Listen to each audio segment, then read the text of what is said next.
Let's clap our hands to the Lord. Amen. Let's shout Jesus and count of 3. 1, 2, 3. Jesus! Amen. Thank you, Lord Jesus.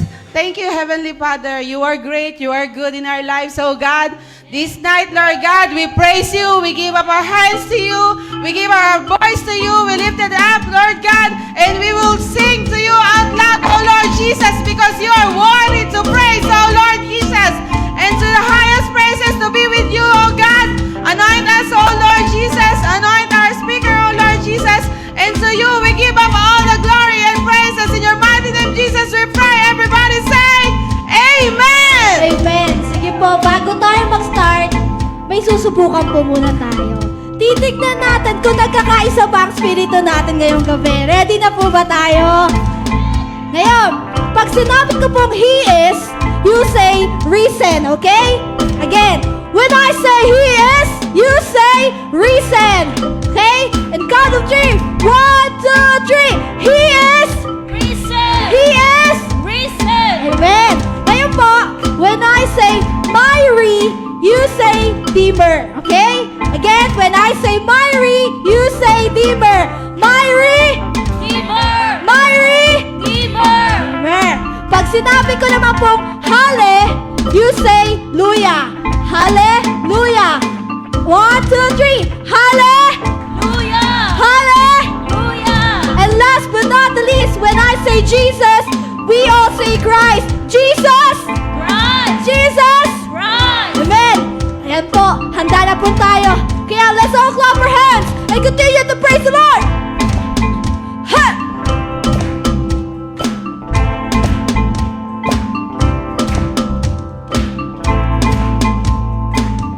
Almighty God, my Redeemer, my hiding place, my safe refuge. No other name like Jesus. No power can stand against you. My feet are planted on this rock, and I will not be shaken. My hope, it comes from you alone, my Lord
All things are possible.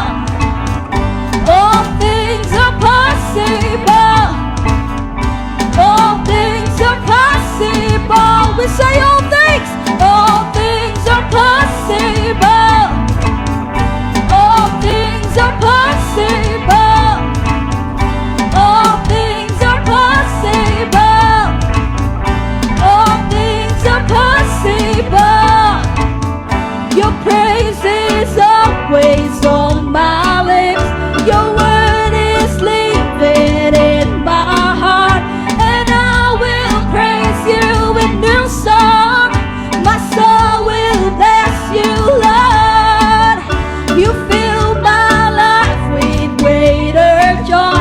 Yes, I delight myself in you, and I will praise you with new song. My soul will bless you, Lord. Again, let's sing. All things are possible. All things are possible. All things are possible. All things are possible. For the last time, we'll sing. All things are possible. All things are possible. All things are possible. All things are possible. Hallelujah! Sa pangalan mo, Panginoon, lahat po ng bagay ay posible, God. Wala pong mahirap sa'yo. Basta, Lord, ikaw ang kasama namin. Basta ikaw ang kikilos, Lord God. Lahat ng bagay ay kaya mong gawin sa buhay namin, God. Hey, Lord, maraming salamat po. And last Sunday po, sinabi po sa preaching ni Pastor, ang binibigyang diin po natin, isa sa inaalala natin is the Pentecost. Tama po. Ang pagtatag ng simbahan, ang pagbaba ng Espiritu ng Diyos papunta sa mga apostles niya sa ating lahat. And right now, kung ang Espiritu ng Diyos ay ibinaba niya para maramdaman ng apostles niya lahat na naglilingkod sa Kanya, we will try our best tonight na maramdaman yung Espiritu na yon. Tonight, we will feel that holy presence. At para po maramdaman natin yon, we will say to the Lord, na Lord, here I am right now, standing in front of you. Linisin mo po ang puso namin, God. Buksan mo po ang puso namin at patuloy kang pumasok sa aming buhay, God. Because Lord, what we need right now is you. What we need right now is your holy presence. It's your holy fire, God. It's your Holy Spirit. Yeah, Lord, consume us with your fire right now, God. Punuin mo po ang lugar na to ng iyong banal na presensya, ng iyong banal na spirito, ng iyong banal na apoy, God. And we've been wanting to experience that, Panginoon. And Lord, wag mo pong hayaan na umalis kami sa lugar na to na hindi namin nararanasan ang mga bagay na yun, God. Lord, manifest in this place. Manifest in our lives, God. In Jesus' name, God. Let's continue to invite the presence of the Lord at this moment, God.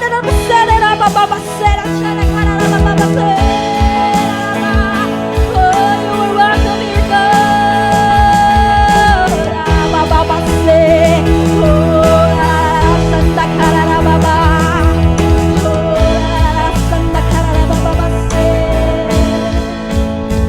Here I stand, forever in your mighty hand, living with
ipalabas mo po sa amin ang iyong pagmamahal ngayong gabi.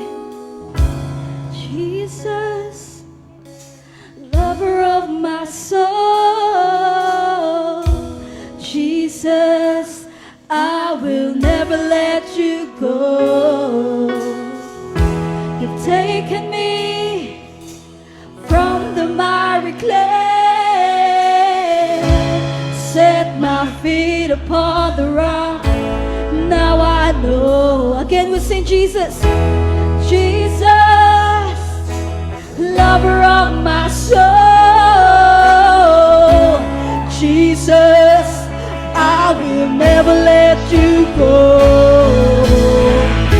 You've taken me from the miry clay, you set my feet upon the rock.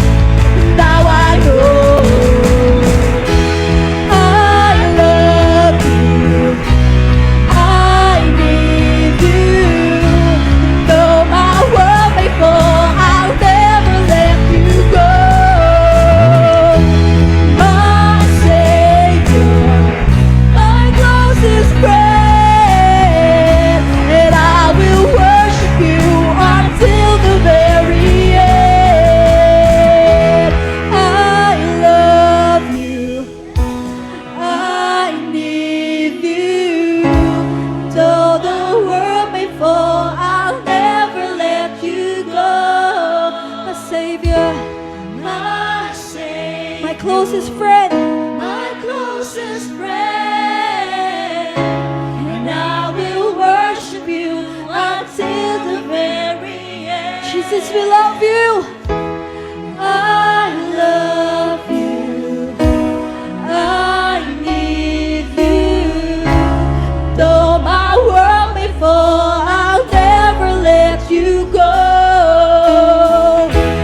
My Savior, my closest friend, and I will worship you until the very end. We love you, God. I love you, Lord. I need you. And though my world may fall, I'll never let you go. My Savior, my closest friend, and I will worship you until the very end.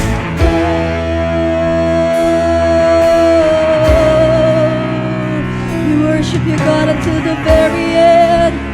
Oh, we sing hallelujah, hallelujah, hallelujah,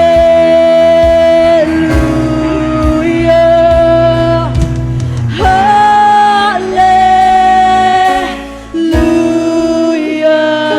Sing hallelujah,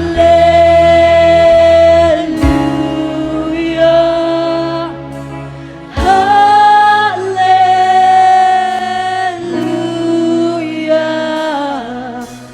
hallelujah.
ng Panginoon. Sambahin po natin sa ating mga sariling lingwahe, sa sarili natin salita, Lord.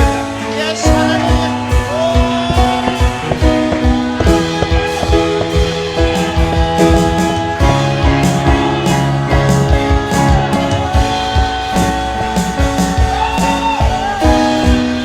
So give us clean hands, give us pure heart. Let us not live our souls to another. Give us clean hands, give us pure heart.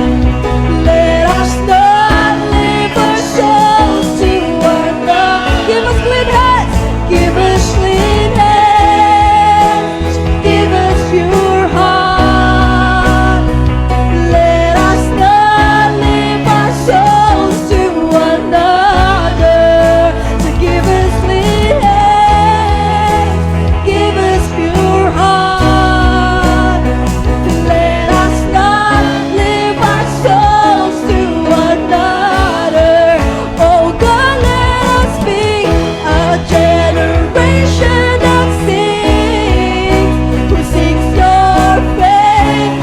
Oh God of Jacob, oh God, let us be a generation that sings, who seeks your face.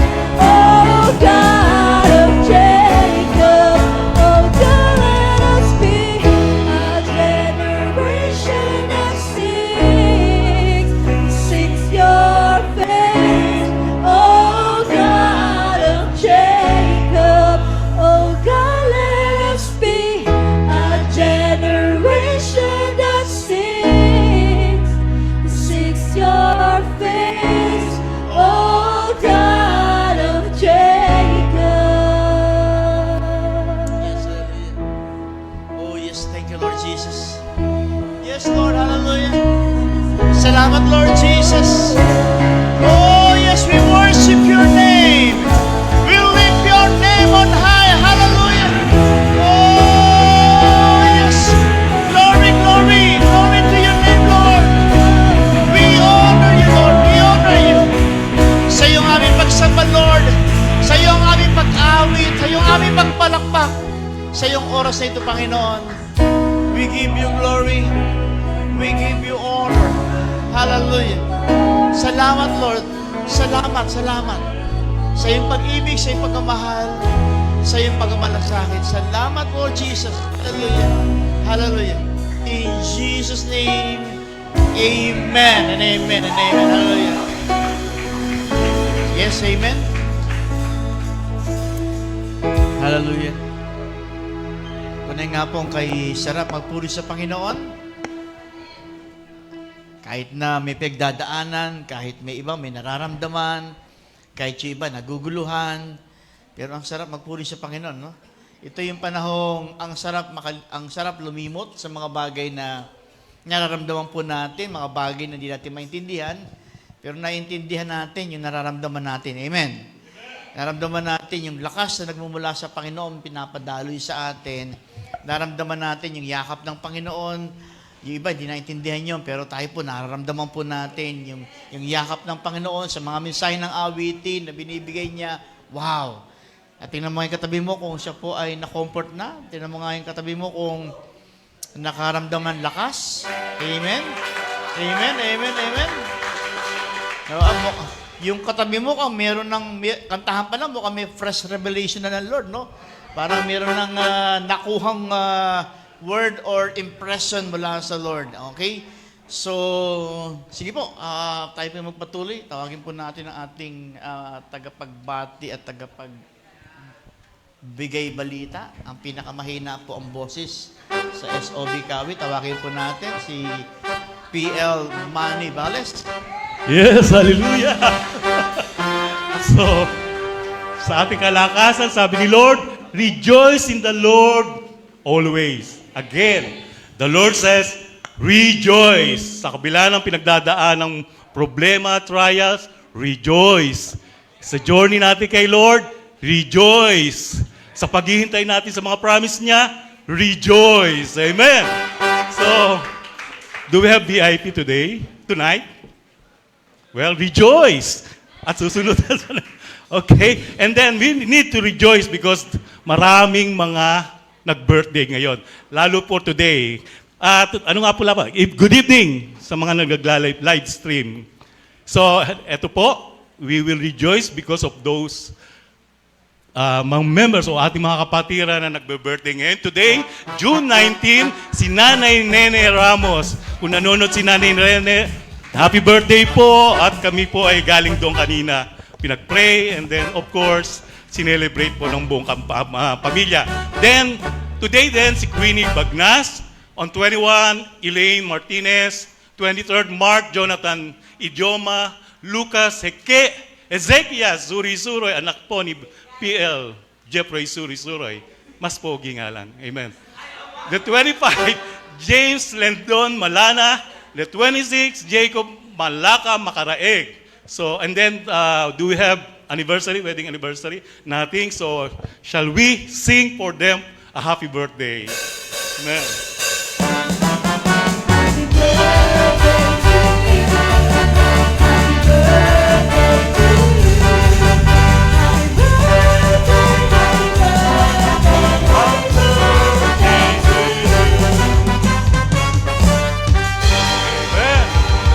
More blessing, more life, continues with the help and by the grace of our Lord Jesus.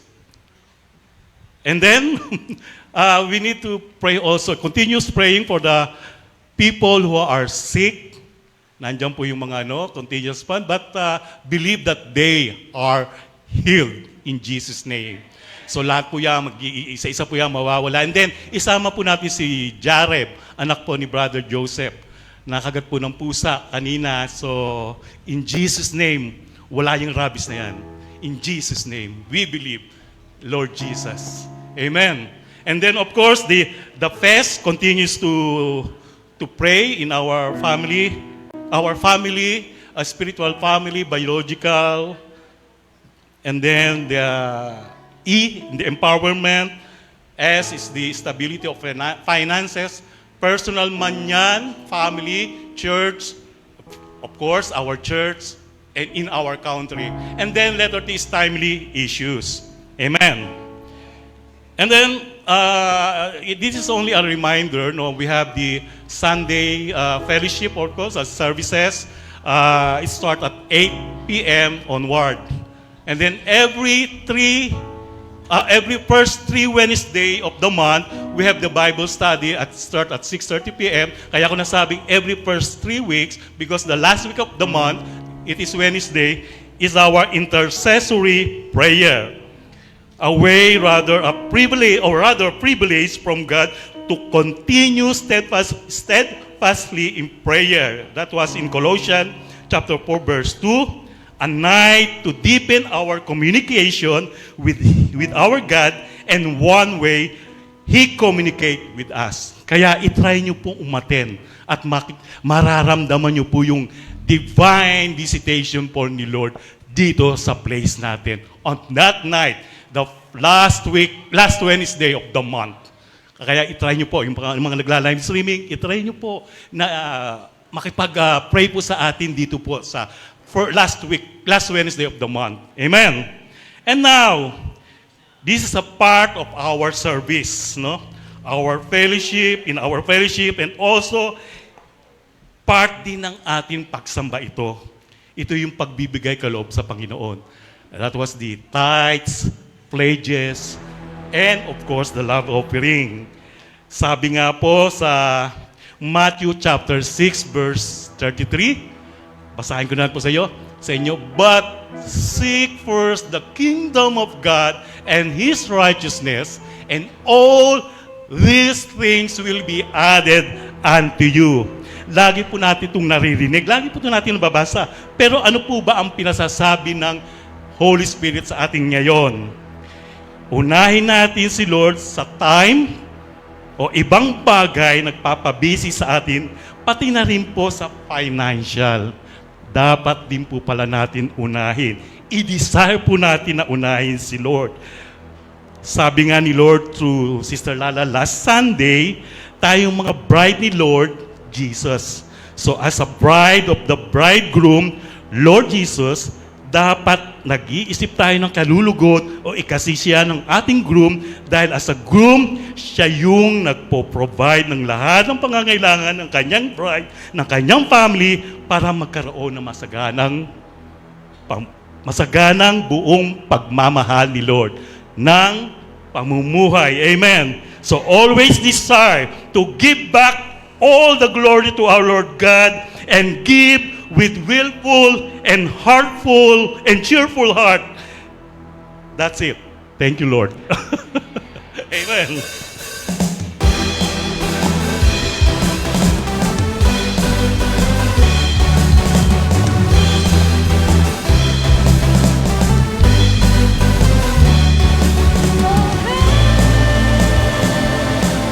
The Lord God is spoken. Oh, hey,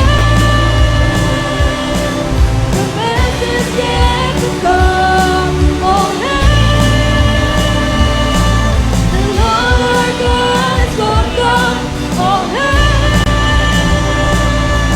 the best is yet to come. Here comes the rain. His presence is falling down. Lift up the praise. All here above, we worship and sing as we conquer the test. What makes us different from the rest? Oh, he has the best. Oh, he has the best.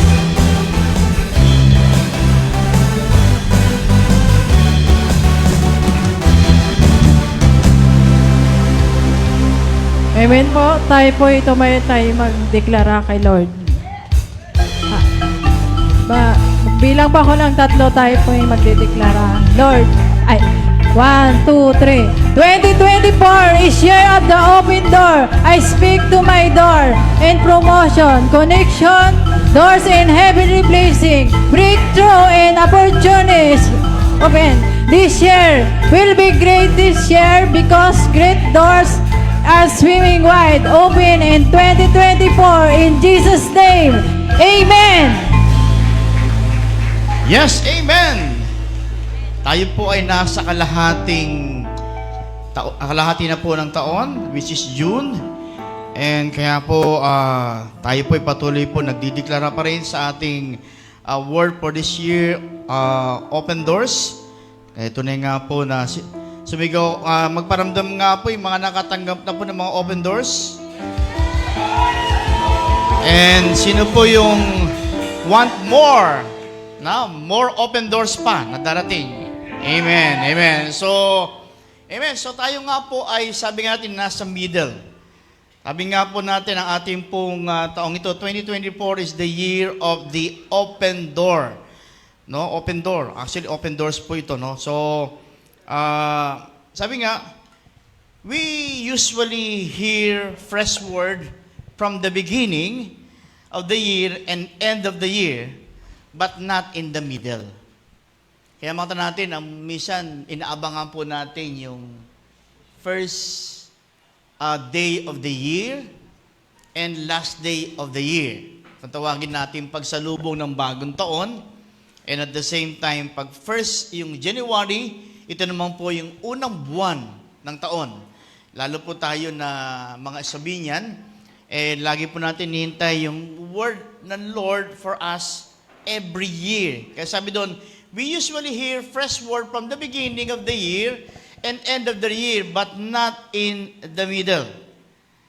A lot of times, people start strong, but get tired and weary in the middle. Sino po dito nakakaramdaman ng gano'n sa loob ng isang taon? January, ganado kang magtrabaho, pero pagdating ng mga June, July, parang nananamlay tayo. Okay? Sa iba't ibang larangan, parang may ganon. Although iba sa inyo, parang January nananamlay kasi ubos na ang pera ng December. So yung trabaho ng January, ramdam mo yung pagod dahil ang dami mo na namang bubunuin, no? So, tapos na yung maliligayang araw. So, although iba, at the middle, June, nakakatanggap ng mid-year bonus. Yung mga may mid-year bonus, June, maganda ang pakaramdam. Pero yung umaasa ng mid-year bonus at saka ng 13-month pay, na wala naman trabaho, aray. Wala talagang darating. So, kaya nga sabi dito, sa gitna ng taon, especially kung marami po tayong nakasalubong ng mga problems, circumstances, mga bagay na hindi po natin maintindihan, mula January hanggang May, definitely ang June natin parang ang hirap pasukin. Parang ang haba ng June. Pero yung mga nandun pa rin yung lakas, sabi nga ay walang problema. Sabi nga, at lot of times people start strong but get tired and weary in the middle. So if you get tired in the middle, you will not cross over. Mahirapan tayong harapin ng another 6 months kung negative yung pakiramdam natin. Kaya we thank the Lord because bago po matapos tong middle na ito, nung Sunday, nangyari ang Pentecost. Amen. Sino po dito nung Pentecost Sunday, merong something nararamdaman kayong ginawa ang Lord sa inyo? Maybe some of you parang malamlam, lumalamlam, o parang medyo wow, pagod na, spiritually parang napapagod na rin, pero nung dumating yung selebrasyon ng Pentecost, of course, yung mga tatay nung linggo lumakas. Kasi Father's Day. Sabihin, nandoon yung appreciation, nandoon yung wow, yung mga natanggap na mga regalo, nakakalakas. Pero sa kabuuan, nung sinelebrate po natin yung Sunday, yung Pentecost Sunday, meron po ba dito nakaramdam kayo ng kakaibang pakiramdam at karanasan ng Sunday? Sabi nga natin, yung Holy Spirit is actively looking for someone na gusto niyang dalawin, gusto niyang i-touch again, gusto niyang, wow, bigyan ng matinding lakas. So, like for example, si Isaiah heard the word of the Lord in the middle court. And so, it is important that we hear the word of the Lord in the middle of the year. No? Kaya nga, napakagandang itong middle na ito ay baunin natin ng isang mensahe mula sa Panginoon. You know? Kaya nga, sabi nga, get tired in the middle. Kung tayo pinapagod ng kalagitnaan, hindi po tayo makakatawid. Kaya dapat po, kung may pagod mang yan, harapin po natin. Kuha po tayo, hugot tayo ng pagkukuha ng lakas. So, sabihin mo sa katabi mo, don't die in the middle. No? Don't die in the middle. No? Parang yung katang, don't cry for me, Argentina. Don't die in the middle. No, wag mo hayaan na ikaw ay mamatay emotionally, spiritually at the middle. Bagkos harapin natin to at hugot tayo ng lakas sa Panginoon. So balikan lang po natin yung ating open doors. Sabi nga, in Revelation chapter 3 verse 8, nalalaman ko ginagawa mo, alam kong konti na lang ang iyong lakas. Ngunit sinunod mo ang aking salita at naging tapat ka sa akin, kaya't binuksan ko para sa iyo ang isang pinto na hindi maisasara ni numan. Kaya dapat wag po nating hayaan talaga na manghina po tayo. No? Kasi meron pong ang Lord na pinto ang binubuksan para pasukin po natin. Open doors often symbolize access to blessings, opportunities, and new phases in life. Ito ay daanan ng pagpapala, oportunidad at mga bagong yugto ng buhay. Kaya napaka-importante ng bawat detalye na binababa ng Lord dahil ito po yung mga bagay na kailangan po natin gawin para talagang makamit po natin, maabot po natin yung ating mga open doors.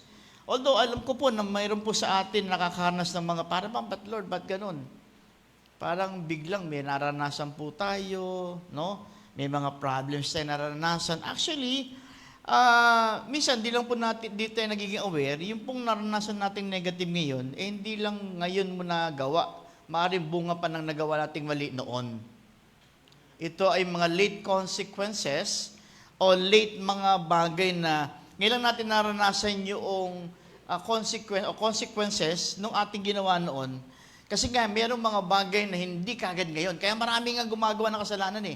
Kasi, nung ginawa yung kasalanan yun, hindi kagad na experience yung consequence. Kaya parang parang binabaliwala nila yun. Kaya nung dumarating, kaya nga pag tayo po naranasan natin consequence, doon po natin na-realize na totoo pala. Kaya minsan, ito nagbibigay sa atin ng awareness na, wow, hindi po natin pwedeng laruin ang kasalanan. So one of the reasons the warfare has been so intense is because we're at the threshold of a new door. Come on. Sa bawat pinto ang papasukin mo, talagang nandun yung matinding warfare. For example, sino po na nanood ng championship ng NBA? Celtics versus Dallas Mavericks ba? Tama. So, yung iba tuwan-tuwa, iba ay luhang-luha kasi natalo yung Dallas Mavericks.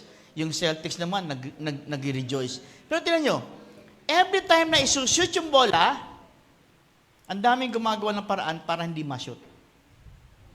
May nagpa-block, malayo ka pa lang, binabantayan ka na, no?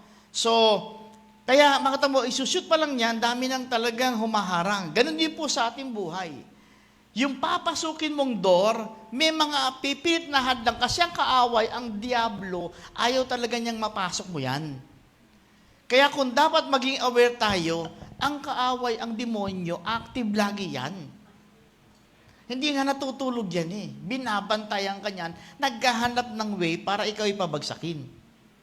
Tapos tayo naman, kampante tayo, wala tayong ginagawa, talagang tayo ay mapapatumba ng kaaway. Kaya nga sabi nung, one of the reasons the warfare has been so intense is because we're at the threshold of a new door. In 1 Corinthians chapter 16, verse 9, Unang Korinto 16, versikulo 9, "For a great and effective door has opened to me, and there are many adversaries." Yan. So, sa mga pintuang mabubuksan or mabubuksan pa lang, marami mga hadlang yan. Ay, yung hadlang na yan, iba-iba ang hadlang. Pero matinding hadlang, hindi yung tao sa paligid, hindi yung circumstances. Ang pinakamatinding hadlang, ikaw mismo. Kasi ikaw magbibigay pa yung tulot, kung iyan ay makaka-penetrate, kung iyan ay mananagumpay, ikaw magdidesay sarili mo. Kaya dapat, sa umpisa pa lang, sinachap-chap mo na yan. No? So, wag nating hayaan na tayo po ay talunin ng mga bagay na binubulong sa atin ang isipan ng demonyo. Kasi, pag ikaw ay aktibong nabubulungan ng demonyo, ibig sabihin, alam ng demonyo yung tenga mo, handang-handa sa kanya. Pakihawak nyo nga yung tenga nyo. Demonyo, lumayas ka dyan. Wala kang puwang sa tenga ko. No? I rebuke you in the name of Jesus. Demonyo, lumayas ka sa tainga ko. Yan ay inihandog ko na rin sa Lord. Amen. So, a door or a gate is a place of authority. Doors represent places of transition. No? Yung door na yan ay isang lugar na kung saan may tinatawag natin transition. You are stepping from one realm to the next. The threshold marks the ending and the beginning of a thing. Now, when you open the door, you are splitting the atmosphere to step into the next room. Bukas mo ng pintuan, alam mo, papasukin ka. Okay? So, halimbawa, pag binuksan mo yung pintuan ng kwarto mo, ano yung ine-expect mo? Siyempre, magulo. Hindi ka naman nagliligpit eh. Alam ka naman, expect mo nakatiklop lahat yan, malinis yan, hindi ka naman nagliligpit. Tama. So, pagbukas mo ng bahay, ano yung expect mo? Yan. Dapat, meron ka expectation, meron ka imahinasyon na itong papasukin mo. Wow.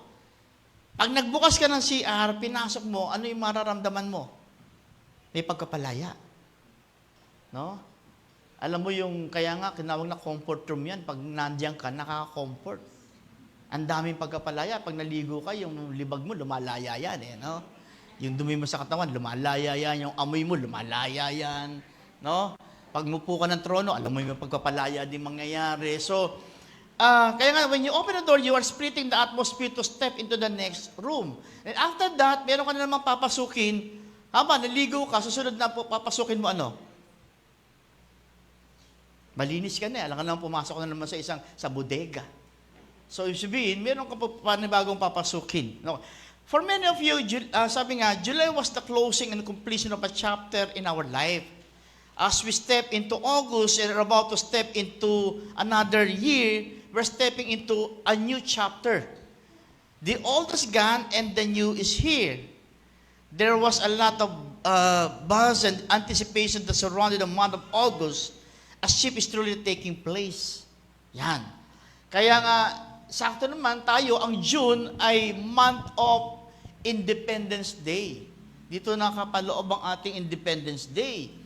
So dapat, samantalahin natin yung deklara na itong June, mapalaya po tayo. Maranasan natin kalayaan para pagdating ng July, wow! No? Hindi ang pakiramdam mo, Julalay ka pa rin, parang walang nangyari sa iyo, ganong bagsak na bagsak ka pa rin. O kaya, July, puro pa rin kasinungalingan sa buhay mo. Hindi, dapat yung July, talagang merong mataas na antas na. Okay? So, now, how do these three meanings work together? Okay? How does these three meanings work together? Well, when you are poor in spirit, humility, or physically poor and in need, you turn to God through Jesus Christ. Okay? Hello. You turn to God through Jesus, who is the door, and He will lift you up. When you are poor in spirit or with humility, no? If you keep this in mind throughout the entire year, this is where you will find success. So, magandang laging panatilihin po natin yung spirit of humility. No? Spirit of humility na kung saan, sabi nga ng Lord, yung mga mabababa, tinataas, at yung mga tinataas, binababa yan. Natatandaan ko na ako'y nasa Evangelical, ang paborito mga kanta ng mga mabababa, lalo pag mag-e-end ng year, yung kantang, itataas kita. Sabay talon. No? Maasa silang tataas pa sila. Okay, so, kaya mata natin, yung humility, yung pag sinabi humility, yung handa kang tanggapin yung pagkakamali mo, handa mong harapin yung mga bagay na alam mong nagkamali ka dito, kaya hindi mo nagawa itong bagay nito, rather than looking for somebody or looking for someone na isisi mo yung mga bagay na nangyari sa iyo. Hindi. Look at the mirror and talk to yourself. Again, myself. Saan ba ako nagkamali? Saan ako nagkamali? Di ba? Bakit ngayon ako'y sawi? Di ba? Yun, magandang tanongin natin. Una, sarili natin. No? Nabuhay yung mga kapanahon ng kantang yun, no? No?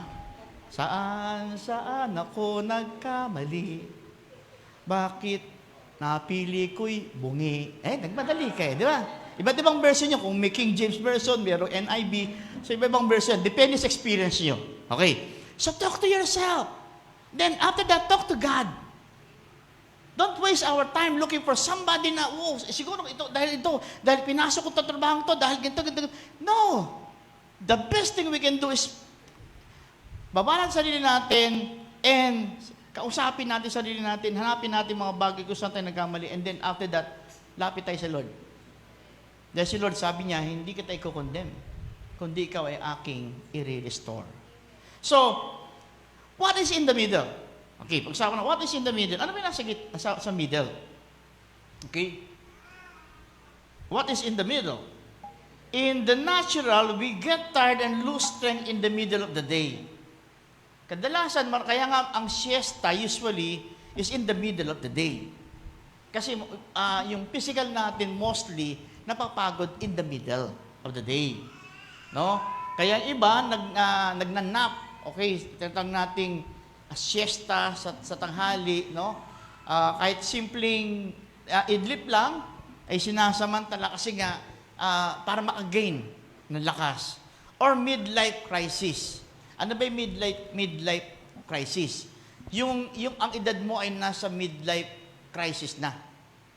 No? So, kung gusto niyo maraming kaalaman about sa midlife crisis experiences, tanong niyo lang po kay Brother Manny, no? So, marami na siyang experience sa mga tinatawag na midlife crisis. Okay. Yun yung mga midlife crisis, pag ikaw'y tumungtong na ng 50, 60, 70, ang dami ng mga changes. No? Lalo na yung bang bandang gabi, parang napapakan lang, changes in the night. No? Kasi nandun na, hindi ka makatulog. Gusto mo makatulog, pero hindi ka makatulog. Hindi ka naman nagkape, hindi ka makatulog. No? So, may mga changes. Tapos, may mga iba naman na sa bandang gabi, mararamdaman mo, may mga sumasakit-sakit sa mga buto-buto mo. Ayan, arthritis, ayan. So, nandiyan ka na sa arthritis, no? Season. So, ang dami ng mga pagbabago. Naanto ka na ng mga 10 o'clock, pero magigising ka ng 3 o'clock. Ayan, yung mga, yan yung mga middle crisis na yun. Talagang, alam mong, ang laki ng pagbabago nangyayari. Oo. Oh, tanongin daw si John. Midlife to, midlife. No? So, sometimes, wildlife crisis to. So, okay. So, in the Bible, Paul and Silas were imprisoned but were praising God in the midnight hour. So, ito, mangyayari, hindi maiwasan yung mga life, crisis na yan. Pero ang pwede natin magawa dito ay yung mga tinatawag natin kung how we respond and how we paano ba natin hinaharap yung mga situation na. Like for example, sa Bible, si Paul and Silas were in prison but were praising God in the midnight hour. So instead na masyado mong elaborate or masyado mong i-invite yung sobrang pain na yan, do something. Do something about na parang pwedeng makakontra doon sa nararamdaman mo. So, like Paul and Silas, instead na magmukmuk sila, magreklamo at maghanap ng idadahilan, ang ginawa nila, still praising God in the midnight. Imagine mo, sumunod lang si Paul and Silas kay Lord eh. Pero naranasan nila yun. Pero never nilang sinisiyan, Lord, kung hindi mo po ako pinadala dito, hindi ko po maranasan to. Wala silang ganon. Instead, nagpuri sila. Ang gandang attitude. Imagine mo, kaya napakaganda ng message ng kantang, ako ba'y pupuri mo lang, anong kantang yan? Sa mabuting bagay. At sa mga bagay na hindi mabuti, hindi mo ako pupurihin. Bakit nga ba pinupuri kita? Di ba? Bakit nga ba sinasamba ka? Ano? Anong chorus nun?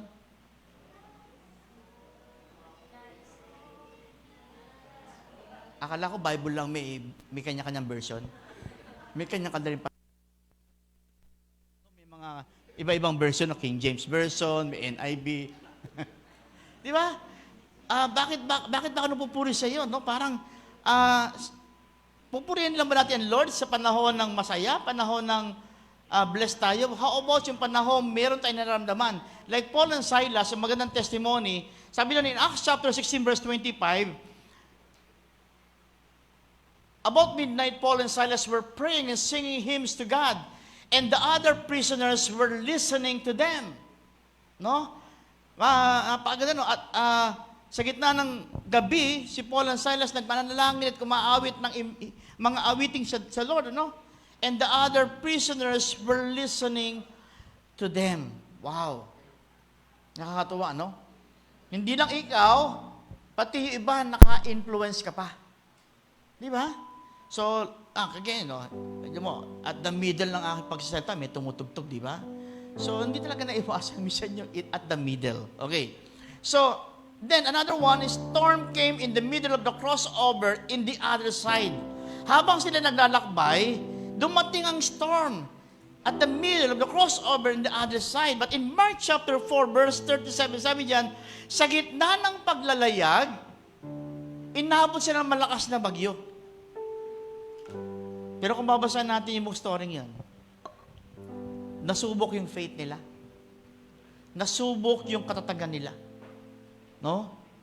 Lalo si Pablo, no? Sa gitna ng matinding, naranasan niya sa gitna ng malakas na alon, malakas na hampas ng alon, di siya natinag.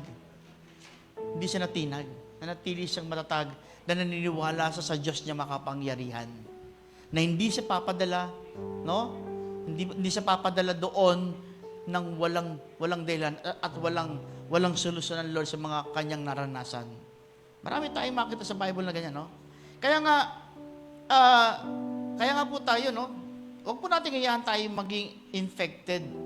Don't be infected, instead lifted. At the middle, huwag po hayaan ikaw ay ma-infect. Huwag mo hayaan tamaan ng mga bagay ang isipan mo at ang puso mo na ikasisira ng iyong kapayapaan, kapanatagan at kaligayahan. Sabi nga, huwag mo hayaang ikaw ay dapuan ng pest. Ano ba yung pest? Prioritizing wrong, exaggerated life, sin, trying not to obey. Yan yung pest sa buhay natin. Meron po tayong prayer, fest, po yun. Yun po yung maganda yung concern natin yan. Pero po natin pong hayaan na tayo po mga peste. Sabi mo sa katabi mo, huwag mo hayaan kayo mga peste.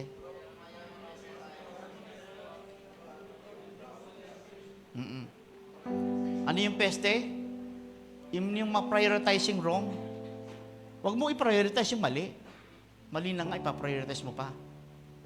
And huwag natin masyado exaggerate ang life. Pag masyado mo in-exaggerate ang buhay, lalo yung mga negatibo sa buhay, ang hirap umahon. Ang hirap ng buhay na ito. Lagi na lang akong palpak. Lagi na lang akong mali. Lagi na lang akong ganito lang ang sitwasyon ko. Yan. Exaggerated life. You know, ang Diyos nagbigay ng buhay. Ibig sabihin, ang buhay maganda. Ang buhay, blessing. No? Ang Diyos ang nagbigay ng buhay. Ibig sabihin, ang buhay na yan, napakaganda ng definition. Yung buhay na yan, ang sarap i-enjoy. Kaya kung iba nagiging definition ng buhay, ibig sabihin, may sumisira sa isipan mo, sa puso mo, sa definition ng buhay. Nagget mo ba natin? Ang buhay galing sa Diyos. Diyos na mapagmahal, Diyos ng biyaya, Diyos na nandiyan para sa atin. Kaya sa bawat buhay po natin, nandiyan siya nakatingin, nakaabang. At handa tayong tulungan, handa niya tayong samahan, magpakailanman. And of course, ang pinakamatinding peste sa buhay, kasalanan. Yung kasalanan, pwedeng tinago mo yan, pero yung kasalanan, nanganganak yan. At yung kasalanan, nalalantad yan. Sa Marcos, sabi doon, no? Walang lihim na di mabubunyag, walang nakatagong di malalantad. And then of course, trying not to obey. You know, pag hindi ayos yung isipan natin, pag may peste yung mind natin, ang hirap po talaga sumunod. Ang hirap sumunod kapag may peste ang isip natin. Nalala ko nung mga simula pa lang tayong nagme-mentoring, talagang grabe, bigat ng buhay no? Napapakanta tayo ng isilang ka sa espiritu. Mentor mo ang kasama mo. Ngayon nga ay malaki ka na. Nais mo yung maging malaya. Di ba? Pati mentor mo, inaaway mo na. Di ba? Pero makita natin, no? Pag mali ang takbo ng isipan, pati tao sa paligid, mali. Pati mga bagay sa paligid, mali. Lahat nangyayari sa paligid, mali. Kaya, namumuhay ka ng mali. So, kaya mga kapatid, sabi nga ko, umaasa ka ng new thing, sarili mo na ang bigyang pansin. Kung umaasa ka ng new thing, sarili mo na ang bigyang pansin. Sabi mo nga sarili mo, kung umaasa ka ng new thing, sarili mo na ang bigyang pansin. Kasi pag sa paligid ka tumingin, madidiscourage ka, mapoprostrate ka. Tingnan mo muna sarili mo, pansinin mo. Baka ikaw mismo na ang problema, hindi na sila. No? So, yes, people can hurt us, people can harm us, and people can scar us. Ito, madalas ko, labes ko na sinishare sa inyo ito. But the only person that can ruin your life is who? You. You. So admit our mistakes, our own mistakes. In Proverbs chapter 8, 28, verse 13, he who covers his sin will not prosper, but whoever confesses and forsakes them will have mercy. Saan po galing yan? Sa Bible. He who covers his sin will not prosper, but whoever confesses and forsakes them will have mercy. Parang ganito. So now we have, tama na yung panahon ng naghanap tayo ng matuturo. Humanap tayo ng guro. Huwag kang humanap ng matuturo. Humanap ka ng guro. Kasi ang gurong yan ang tutulong sa'yo para daling ka sa tamang landasin, sa tamang pag-iisip, sa tamang gawin. Amen? Another one is Jesus in the midst or middle when 2 or 3 are gathered in His name. In Matthew chapter 18, verse 20, for where 2 or 3 gather in my name, there am I with them. No? Ito ang magandang i-middle natin, si Jesus. Saan naman gagawin natin pag nandiyan sa sentro eh? Sabi nga, isang pilipit, tatlong pilipit, yung isa lubid, no? Sa Ecclesiastes, no? Tatlong pilipit ay higit sa isa. Kasi ang tatlo ay mas matibay kaysa sa iisa. No? Kaya ang napaka-importante, yung meron tayong somebody, no? Una, si Jesus, then somebody na magbibigay din sa atin ng tatag. Kaya lang, of course, mahirap na kalaban yung pride. Sabi nga, pride is the carbon monoxide of sin. It silently and slowly kills you without you even knowing. Ang kalaban ng humility, pride. Ang kalaban ng humility ay pride. Kaya nga, hindi makikita ang sarili mo nagkakamali kung ikaw ay kinakain ng pride. Halimbawa, yung gagawa ka ng kasalanan, kapag na-correct, magtatampo naman. Yung gagawa ka ng kasalanan, kapag na-correct, magtatampo naman. Diba? Ikaw ang gawa ng kasalanan, pag na-correct ka, magagalit ka sa nag-correct. Dapat pasalamat ka pa.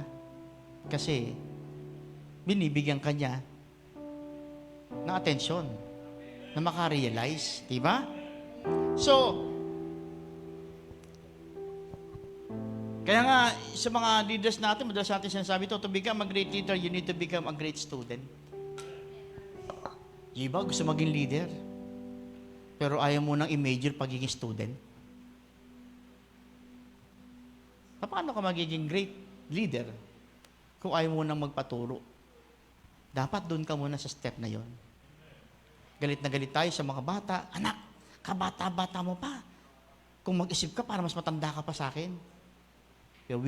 Pero maraming pagkakataon, we never notice. Tulad tayo ng ganon. Sometimes, yung utak natin uma-advance, umaangat pa doon sa mga bagay na dapat ito pa lang tayo. Nagmamadali, no? Yung tipong hindi na ma-correct, hindi na mapaalalahanan. Kasi, I know myself.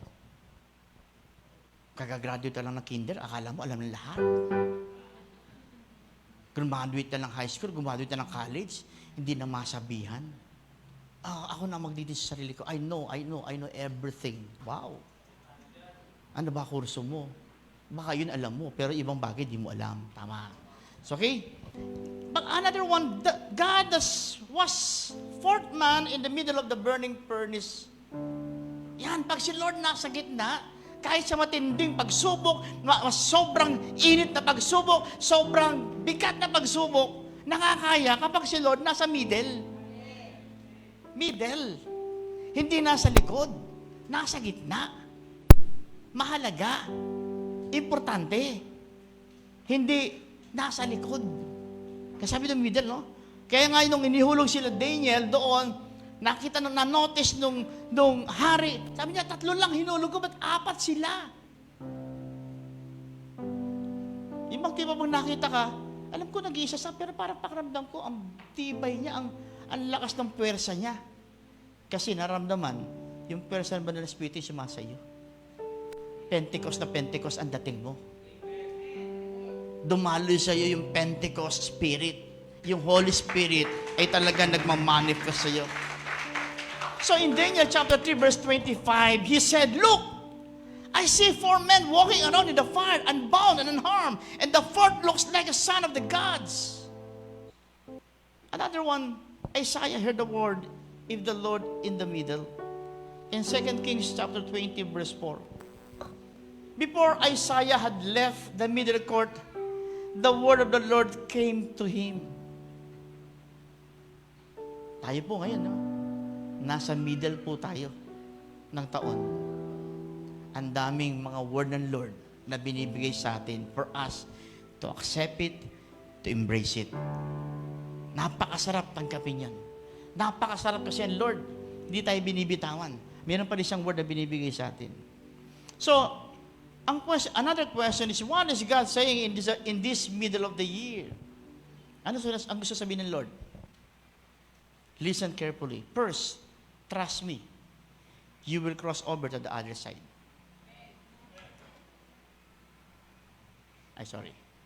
Trust me, you will cross over to the other side. Magtiwala ka lang sa akin. Maybe iba sa inyo parang ang nipis na ng PC, ng pasensya, or parang bang napakatindi na, parang kompraso lang, gi-give up na. Bago ako mag-give up, sabi ng Lord, trust me. And you will cross over to the other side. Sayang eh. Marami na akong binuksan para sa iyo. Kailangan maging patient ka. Pagtiwala ka sa akin. Itatawid kita. Sabi mo sa katabi mo, itatawid ka ng Lord. Huwag kang bibitiw, huwag kang mapapagod. Kasi ang hirap po nito, ang tagal mo ng Kristiyano, ang nega mo pa rin mag-isip, kontra ka palagi sa magandang posibleng mangyari. Yun po ay contra faith po yun.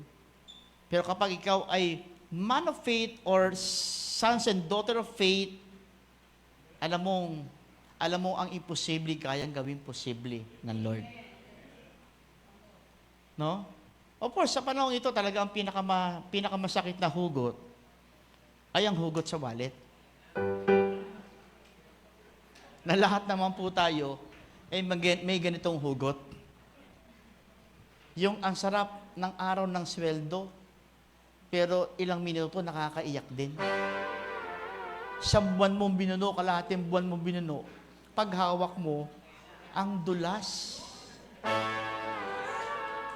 Bakit ang sweldo may lahing palos? Para napapanalangin ka lang, minsan naman tumagal ka naman sa akin. Diba? Yung kakahawak mo lang, tapos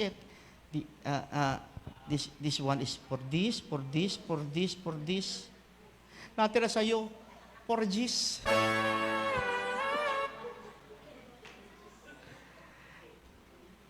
Hindi mo na maramdaman yung sinasabing pagkukunan ka ng picture, say cheese. Di ba? Kaya yung iba, nangyayari, para lang makalimot, ito ang gagawin. Para makalimot. Ang tanong, nakalimot ba? Totoo naman, nakalimot. Nakalimutan yung mali. Ayan. So dapat ask God to change you, not just your situation. Come on. Ask God to change you, not just your situation. And of course, to end this, ito maganda eh. Huwag tayong bibitiw. Sabi ng Lord, I prepare you an open doors. I prepare you an open doors. Kaya lang, of course, para ma-achieve mo to, makamit mo to, maranasan mo ito, John 15:4, remain in me, and I will remain in you. No branch can bear fruit by itself. It must remain in the vine. Neither can you bear fruit unless you remain in me. Kaya lang, sa iba mahirap to eh. Yung taong ang binigay ng Lord sa iyo, bumibitiw ka eh. Si Lord pa kaya hindi mo nakikita. Tama. Kaya kung tama yung ating puso, tama yung ating understanding, kahit naman kahirap, walang bibitiw. Kasi si Lord, never tayong binitawan. I am the vine, you are the branches. If a man remains in me and I in him, he will bear much fruit. Apart from me, you can do nothing. If you remain in me, and my words remain in you, ask whatever you wish, and it will be given you. Ano po ang susi para yung panalangin mo dinggin ng Lord? No? Ano sabi doon? If you remain in me and my words remain in you.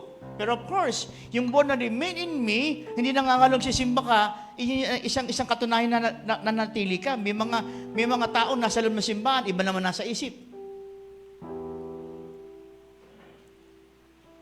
Iba naman yung laman ng kanyang puso't isipan. Pero kung ikaw talaga nanatili sa kanya, pwede yung panghawakan to. Whatever you wish, it will be given you. Amen.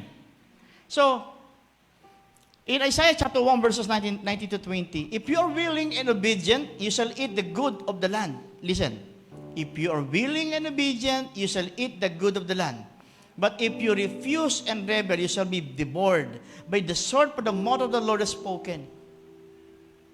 If you're willing and obedient, you shall eat the good. Ito, bigla ko ito rin naalala ngayon, no?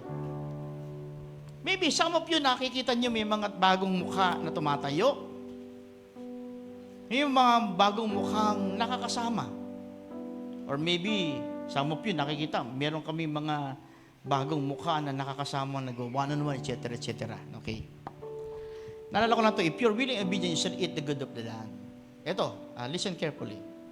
Lalo sa mga matagal na simbahan, huwag niyong hayaan tamaan kayo ng sakit na ito, selos.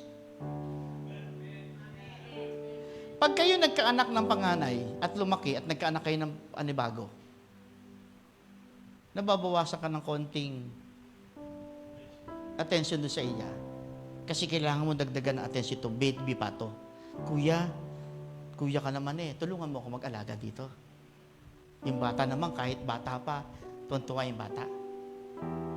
So, ganito lang naman po yung situation Noong kayo po yung bago, tinututukan po namin kayo. Pero medyo nag-mature na kayo, kaya nyo na, iwanan namin kayo ng konti, pero hindi namin kayo totally iiwanan. Aalagaan po namin yung bago, kasi bago pa lang yan. Yung nakain nyo, hindi pa nila nakakain.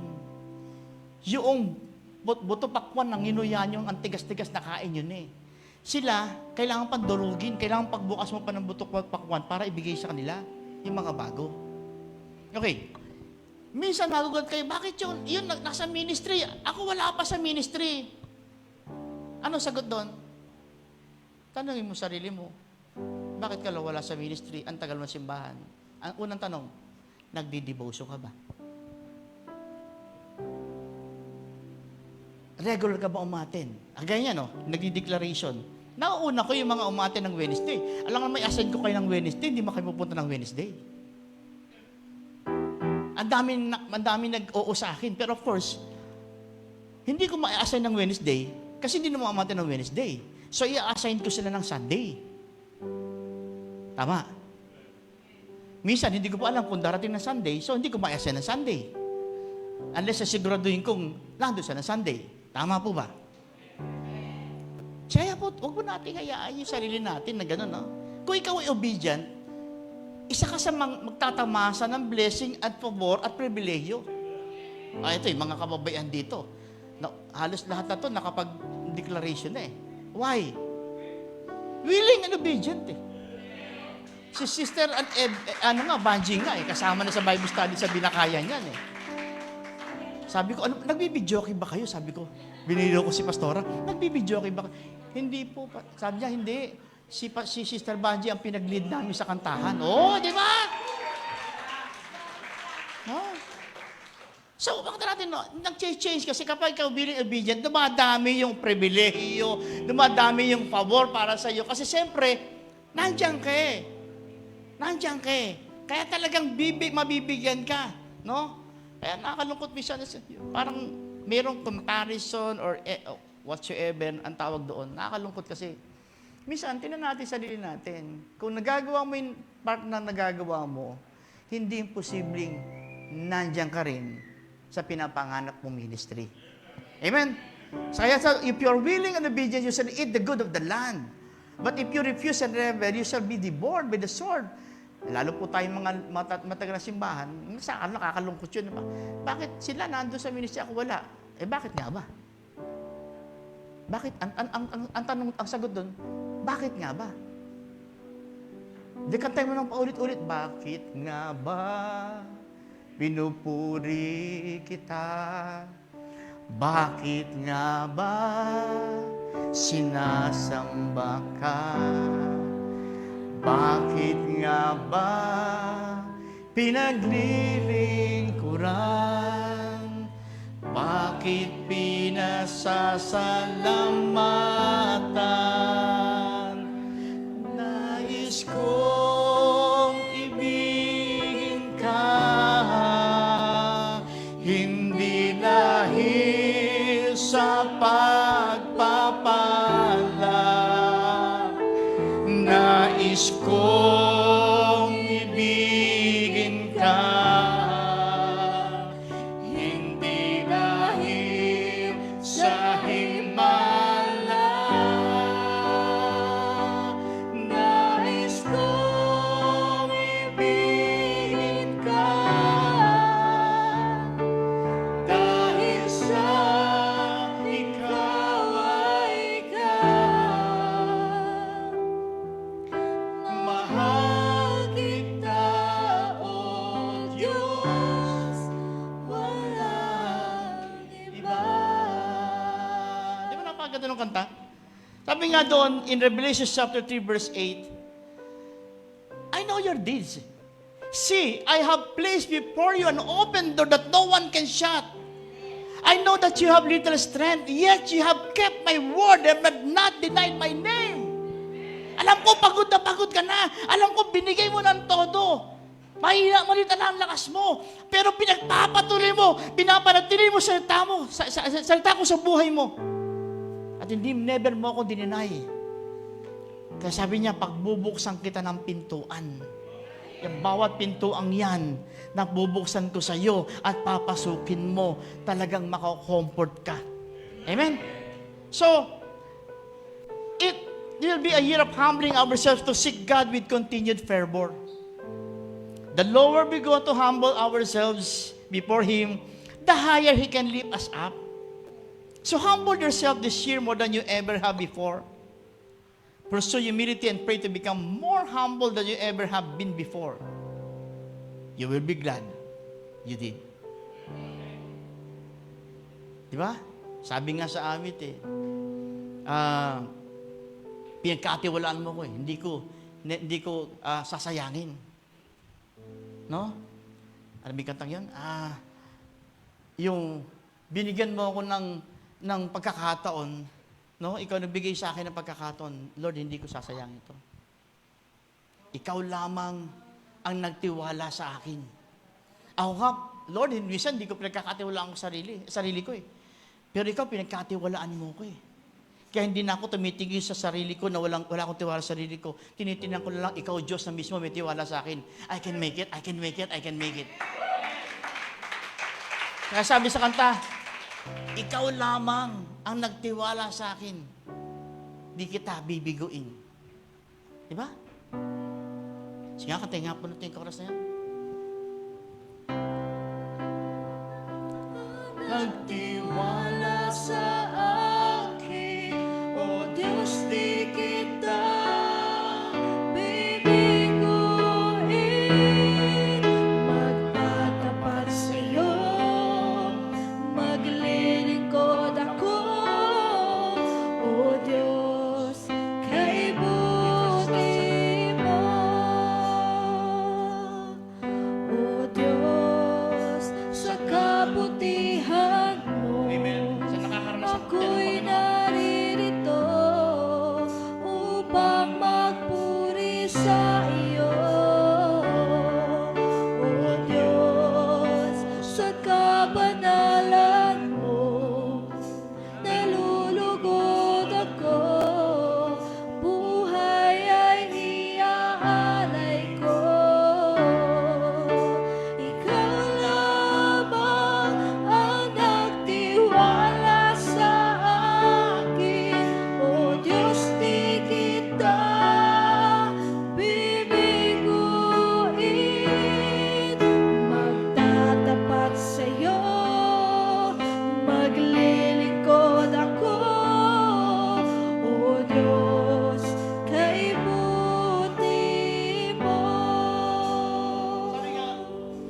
walking in the way of God and doing what the Lord has called and anointed you to do, the best thing we can do, lumakad po tayo sa daan ng Diyos at gawin po natin yung pinag-uutos ng ating Panginoon sa ating pagkatawag according sa binigay sa ating anointing ng Panginoon. So when you're walking in the way of God and doing what the Lord has called and anointed you to do, you're under His protection. Pangako ng Lord yan eh. Pag sumunod ka sa akin, iingatan kita eh. You are no longer fighting your battles eh. Kaya tayo napapagod kasi lumalakad tayo, hindi natin kasama ang Lord eh. Iniiwan na, akala natin kasama natin siya eh. Pero minsan, ang maraming pagkakataon, iniiwan natin siya eh. Jehovah Sabaoth shows up for you. He's capturing every and all word curses spoken over you and also creating a portal in your home to fight for you when you need Him. That's why pray accordingly. No good thing will He withhold from those who walk uprightly. Walang bagay na pinangako niya sa mga totoong sumusunod sa Kanya. Hindi niya babawiin yan. Hindi niya iurong yan. You are going to get exactly what God promised. He's not going to withhold it from you. If you don't have it, that means it's not time yet. Hence, wait for Him to open the door when it is time. But for sure, you are going to get it. Amen? So tonight, patuloy nating feel yung Pentecost Spirit from Sunday sa mga darating pang araw. Allow the Holy Spirit to empower you, to refresh you, to refill you with His wisdom, with His power. Kasi kailangan po natin yan para harapin po natin ang mga darating pang mga buwan sa taong ito. Tayo po lahat ito mayo.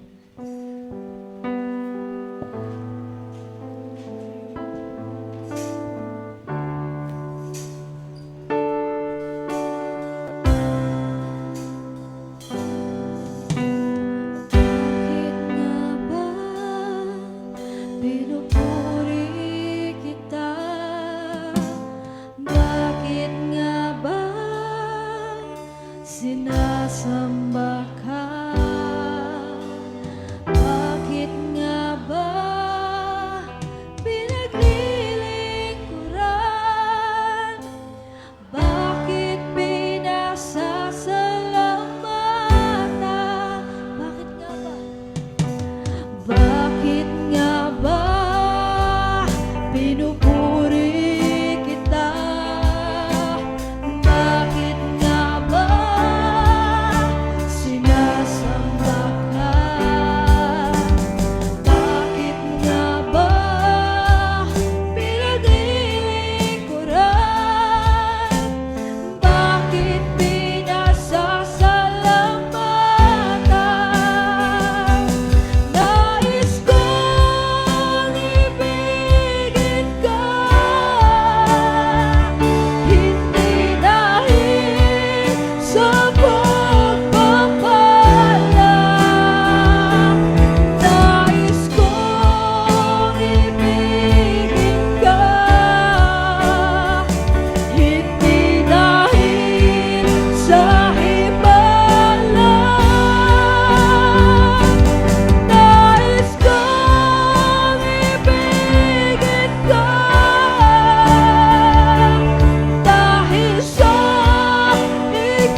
mag-reflect habang inaawit yung kantang yun. Ang sarap i-correct yung ating intention and motive sa ating pagsamba sa Panginoon. Hallelujah. So, but before we end our service tonight, ang ganda pong tayo po ay talagang totally mag-reflect and with humility, admit kay Lord whatever na kailangan natin admit. At hinihingin natin sa Lord, Lord, restore to me again the joy of my salvation. Like the prayer of David, Lord, restore to me again the joy of my salvation. Nahirapan akong bumalik, nahirapan akong iangat uli yung aking sarili. Maybe because sa mga ilang kadahilanan, sinusuko ko sa Lord, and please help me, Lord. Restore to me again the joy of my salvation. And Lord, bigyan muli ako ng tiwala ng buhay na ito. May handog ko sa iyo. Yes, Lord, ikaw lamang nagtiwala sa buhay na ito. Hindi kita bibiguin. Hindi ko ito sasayangin.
Minsan pa without the instrument. Ito ang gawin natin yung panalangin tonight. Ikaw lamang ang nagtiwala sa akin, O Diyos, di kita bibiguin. Magtatapat sa iyo, maglilingkod ako, O Diyos, kay buti mo.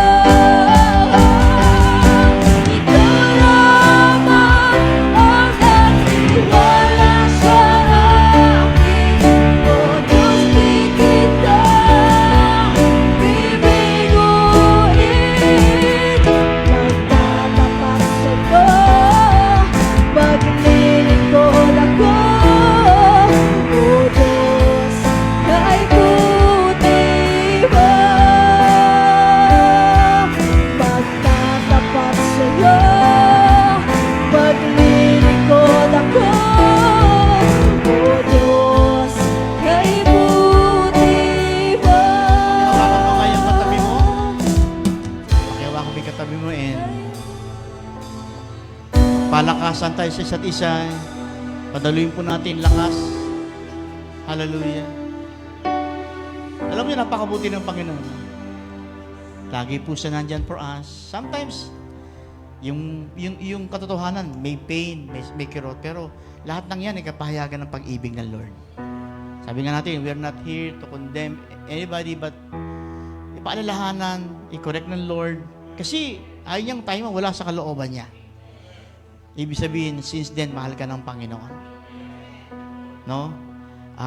Isang magulang na nangangaral, isang magulang na nagpapaalala, anak, do this and do that. Don't do that. Kasi mapapahama ka. Do this because ito yung magiging blessing. Ito yung pwede kong iwan sa iyo. Ito yung pwede kong ibigay sa yung na kung saan maging ang future mo ay magiging okay. Kaya tonight, yung hawak mong katabi mo, even kahit sa whisper ng prayer, pag-pray mo siya, say something about her or about him, declare something before we end.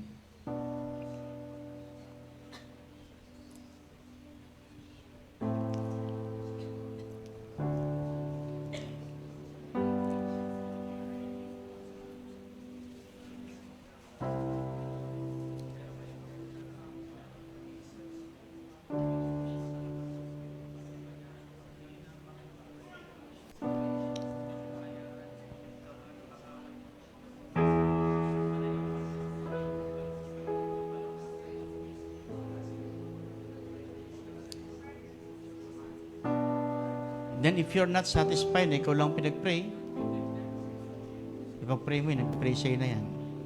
Balikan mo sa ng blessing.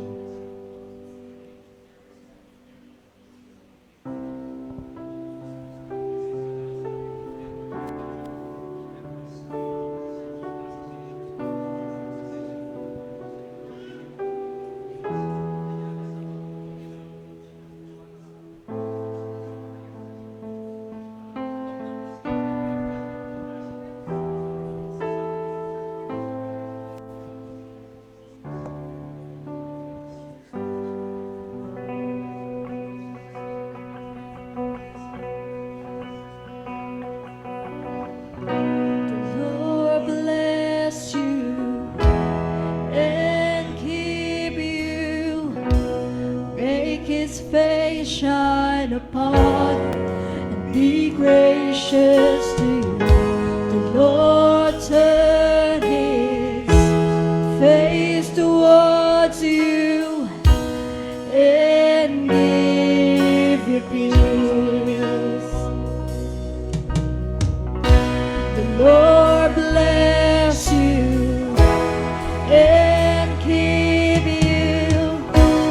Make His face shine upon you and be gracious to you. The Lord turn His face towards you and give you peace. The Lord bless you and keep you. Make His face shine upon you and be gracious to you. The Lord turn His face towards you and give you peace. Now may the Lord bless you and keep you. Make His face to shine upon you and give you peace, more favors, more blessing, more strength. I-refill kayo ng kapangyarihan at wisdom ng Holy Spirit. Mag-manifest sa atin yung Pentecost Spirit. And marami pa tayong open doors na mapasok na talagang binuksan ng Lord para sa atin. Ngayon, sa mga darating, in Jesus' name, Amen.